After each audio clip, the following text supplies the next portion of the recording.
Esse filme de Brasília é um filme extremamente educativo. A nossa ideia com ele é conseguir distribuir ele em todas as escolas, né? Tomara que você consiga, então, porque assim, é muito importante. É um material que, cara, pô, é assim, você vai saber como é que, o que aconteceu, como é que aquela cidade inteira surgiu, a ideia, o porquê disso, você vai saber, cara.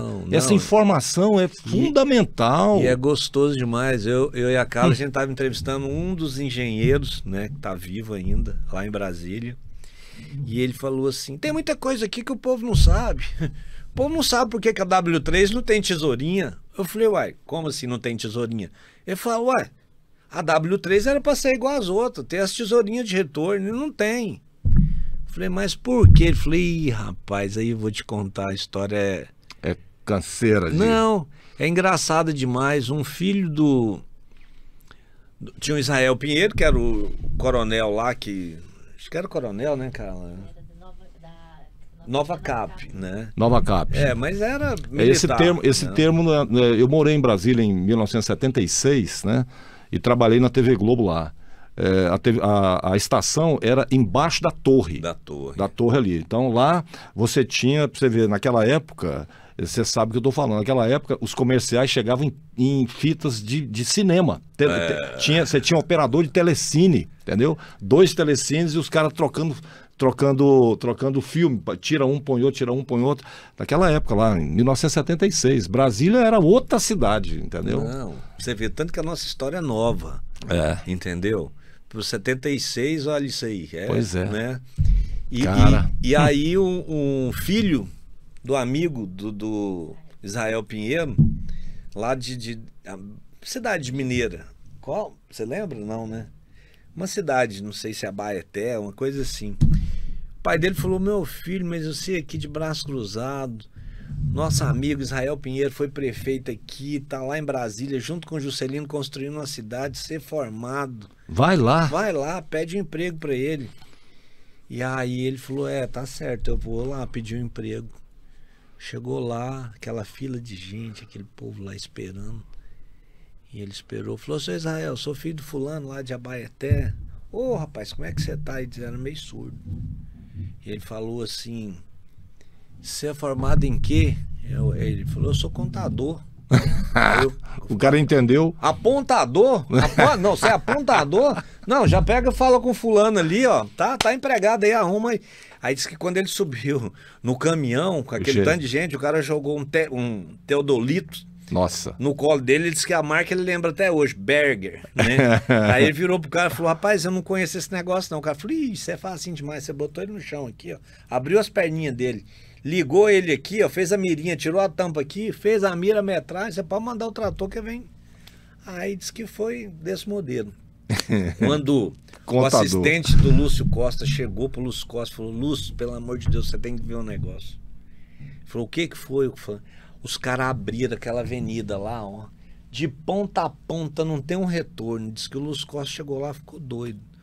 Correu no Israel Pinheiro e falou, pelo amor de Deus, Israel falou, ó, você fica quieto, que se a oposição pegar esse negócio, nós não constrói essa cidade, não.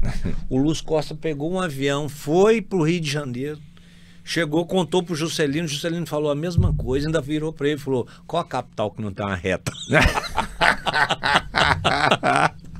E aí, da história da W3 não ter as tesourinhas. Qual capital que não tem uma reta é fantástico, cara, né, onde você já ouviu isso? Eu nunca ouvi isso na minha vida. Pois é, cara. Histórias como essa aí fazem, assim... Cara... diferencial, né? Quebra o clima do... você saber o que rolou, né, cara? Ó, deixa eu te falar. Histórias, né, como essa aí, quando eu tava em Brasília, o Juscelino morreu, né? Foi 77 ou 78, por aí, né? Que o Juscelino morreu. Foi entre 76 e 78, acho que foi 77, 78. Pois é, o que aconteceu? Eu trabalhava nessa época em Brasília, além da TV Globo, eu trabalhava numa emissora de rádio, que na época chamava Rádio Alvorada. E essa rádio pertencia ao grupo Zero Hora, né? Do Rio Grande do Sul, né? Sim. Beleza. 76, né? Pois é, então, 1976. Aí, olha só que loucura, isso é história, né? Tinha um repórter na Rádio Alvorada que trabalhava na Câmara. Ele chamava Tony alguma coisa, não me lembro direito, mas ele era um cara, sabe assim, desse repórter assim, muito louco, tal, não sei o quê.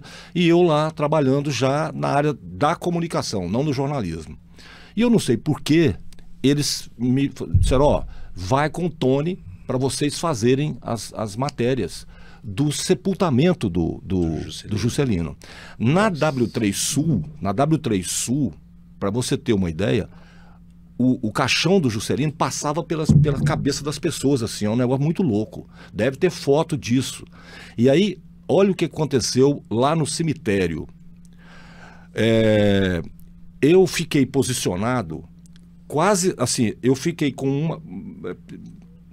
num determinado momento, eu estava com uma perna de um lado da cova, onde o caixão dele entraria, e a outra perna do outro lado. Ali naquela situação, com maleta, microfone e tal, e o Tony do outro lado falando, tal, não sei o quê. E na Globo, tinha um repórter, que eu não sei se você se lembra dele, chamado Costa Manso, que é o cara que começou esse negócio, esse padrão de reportagem e tal na Globo. Começou tudo com Costa Manso.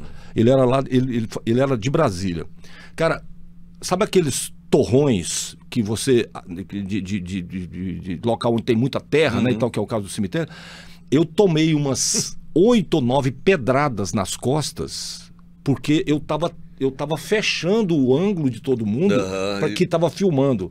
Então, assim, maleta, fone, não sei o quê, e aqui o enterro acontecendo, e tá chegando o caixão, e o povo querendo filmar, e sai daí, pedrada. Eu passei por isso. 1976 em Brasília, cara. Eu já procurei várias vezes fotos, assim, falei, cara, deixa eu ver se eu acho alguém, uma foto qualquer, que vai me achar naquela posição. Você acredita num negócio desse? Isso é história, jovem. Enterro, né, cara? É o enterro dele, o enterro do Juscelino Kubitschek. Me lembro como se fosse hoje, porque a Rádio Alvorada, ela estava num prédio lá em Brasília, naquela área comercial ali, perto da rodoviária, chamado Palácio do Comércio, né? Ela ficava, acho que no 13º andar. Cara, um mar de gente naquela W3. Pensa, gente, mais gente mesmo. Você falando nisso, no nosso filme, nós somos em Diamantina. Você lembra o nome do senhor lá? Não, né? Minha memória já era ruim, depois desse AVC, então. E nós fomos entrevistar o único amigo do Juscelino vivo, que era o mais novinho. Ele devia ter uns 20 e poucos anos, né? E o depoimento dele dentro da biblioteca da casa, do instituto lá do Juscelino, né, do museu deles lá, ele pega um livro lá e fala assim, por que o Juscelino foi morto? Por que o Juscelino foi assassinado?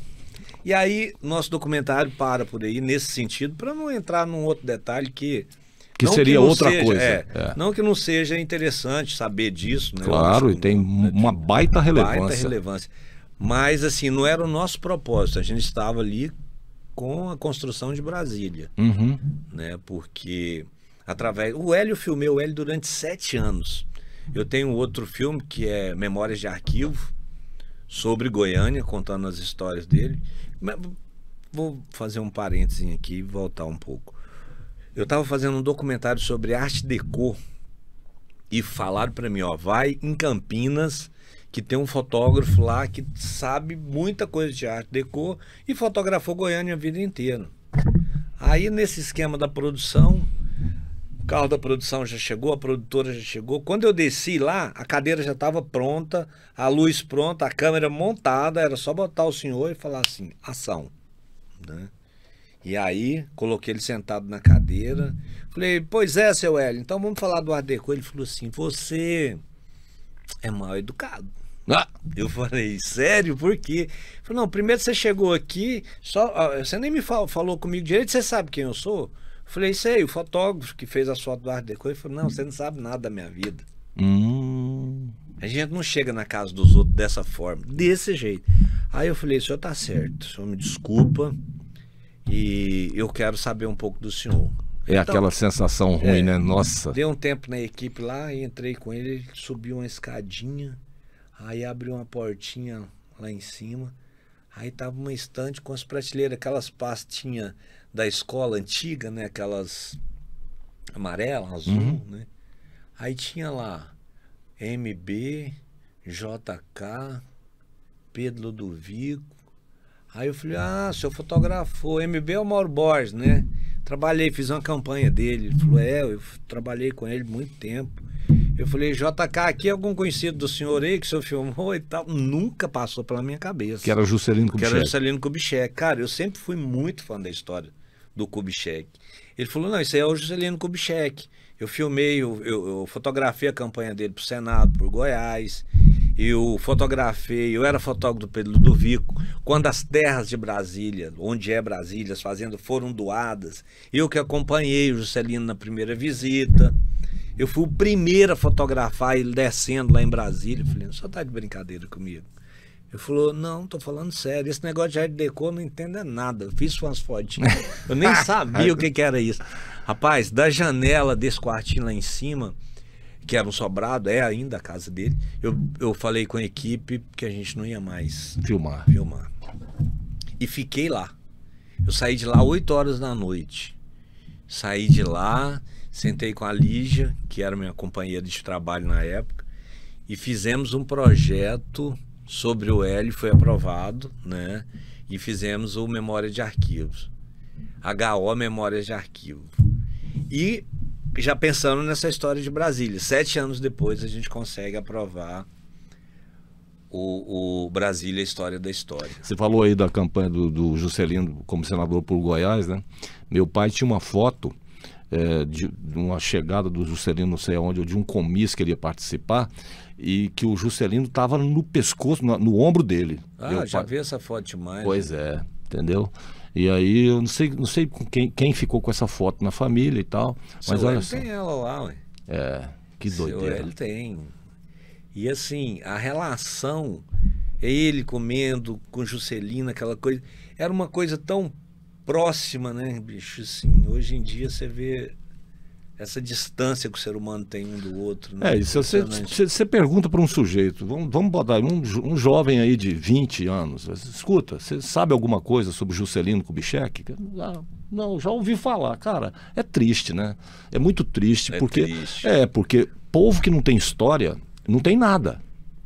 Você vê a história do Juscelino em Paris. Pois é, cara. Como é que ele vivia, a relação dele com o Brasil, o amor do cara pelo Brasil, assim, de uma forma tão gigantesca, assim, que ele foi morrendo, né? Pois é, essas pessoas, quando você entra em contato, né, através da leitura, através do cinema, dos documentários, de livros e tudo, enfim, quando você entra em contato com a história dessas pessoas, você consegue valorizar o que foi entregue para você ao longo do tempo. Porque você imagina quantos milhões de pessoas já foram beneficiados por Brasília, por exemplo. Você entendeu? Esse cara, não é só... Pensa no desenvolvimento que aquilo trouxe para essa região. Você entendeu? Se não fosse Brasília, Goiás hoje poderia não ser o que é, cara. Isso faz toda a diferença. Então, assim, agora entender como é que foi isso, como que surgiu essa ideia, sabe assim, ouvir a história, né? Valorizar o que rolou, né? Valorizar as atitudes. Tipo, cara, se esse cara não tivesse tido essa atitude, milhões de vidas não seriam o que são hoje. Para melhor ou para pior. Exatamente. Entendeu? É uma mudança que mexe com tudo. Com certeza. Então, por exemplo, nós aqui no Centro-Oeste, aqui, o que seríamos de nós, se hoje já se falam que as coisas são difíceis e tudo, e demora para chegar, agora você imagina se sem não Brasília tivesse essa história dessa capital. Sim, senhor. O que seria disso aqui? Não, e outra coisa, parece que não, mas muitas empresas que estão aqui em Goiânia têm no mercado de Brasília uma coisa muito boa.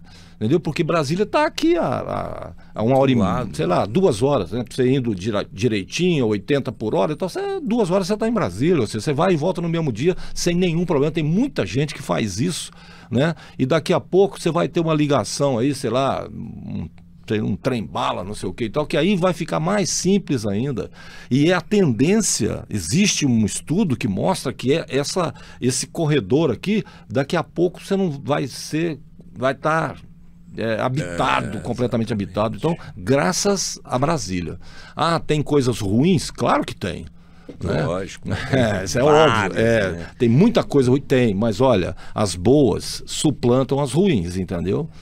Exatamente. Porque não tem cabimento. Bom, Rai, você acha que o cinema, aí já saindo um pouco especificamente, né, do que a gente está falando mais dos projetos da Tupi e tal, que aliás eu acho isso muito legal, deixa eu deixar isso bem claro, porque você vai criar, ou você está criando já, né, porque você não vai, você já está fazendo, né, você está criando a possibilidade das pessoas que estão estudando, estão tendo contato com a teoria, né, acessem a prática já com uma experiência enorme que vai ser oferecida a eles. Isso vai transformar muita gente em fontes importantes nessa área. Não tem a menor dúvida disso. Essa é a ideia mesmo, assim. Cara, enquanto nós podemos, eu acho que uma grande contribuição do ser humano para a sociedade é transmitir aquilo que sabe, entendeu? Então, assim, enquanto você puder fazer isso, eu acho que é uma maneira muito grata de agradecer tudo que você recebeu. Com certeza, né? Então, com certeza. Assim, eu sou uma pessoa muito grata mesmo com tudo que eu recebi das outras pessoas. Por exemplo, eu tive a oportunidade de trabalhar com Zé Petrillo, que é o avô do Alok, né? Que é uma pessoa conhecida, que foi um dos documentaristas mais sábios que eu trabalhei na minha vida. Ia para Paraguai com ele. Ou seja, o Alok não surgiu do nada. Né? Não. Para você então, que acha que o Alok surgiu... tem história, ele teve lá um avô que era fera. Eu até encontrei com ele, Fernando de Noronha, e fui falar com ele, né? E aí, eu conheço o pai dele, né? Ele eu nem conhecia, assim, só de mídia. E aí ele falou, você tá de brincadeira. Eu falei, não, eu tenho uma tatuagem aqui, que é uma câmera que foi do seu avô, né? Nossa. Que é um retrato dela. E ele falou assim, meu sonho era fazer cinema. Eu falei, mas você já faz coisas maravilhosas. Mas o avô, eu ia filmar com ele no Araguaia, e aí o povo desesperava, porque assim, por exemplo, eu saía lá da ideia, menino, eu entrei com 16 anos. Então, ele locava o equipamento e aí acabou. E falava, mas como é que ligava? Existia celular? Eu não conheço o Alok pessoalmente, mas eu tenho a impressão que o Alok é um bom caráter. Demais! Né? Cara de uma energia fantástica. Pois é. E aí o Zé Petrillo falava, Petrillo, a gente veio para ficar 3 dias, já tá fazendo uma semana, nós não vamos gravar. E lá assando carne, peixe, aquela coisa toda. Falei, deixa eu pelo menos olhar o roteiro. Ele falou, não tem jeito. Eu falei, mas por quê? Porque tá aqui, ó. Então, assim... Não dá para olhar. Era coisas bem artesanais, vamos dizer assim, documentários artesanais mesmo, que era sucesso no Brasil inteiro.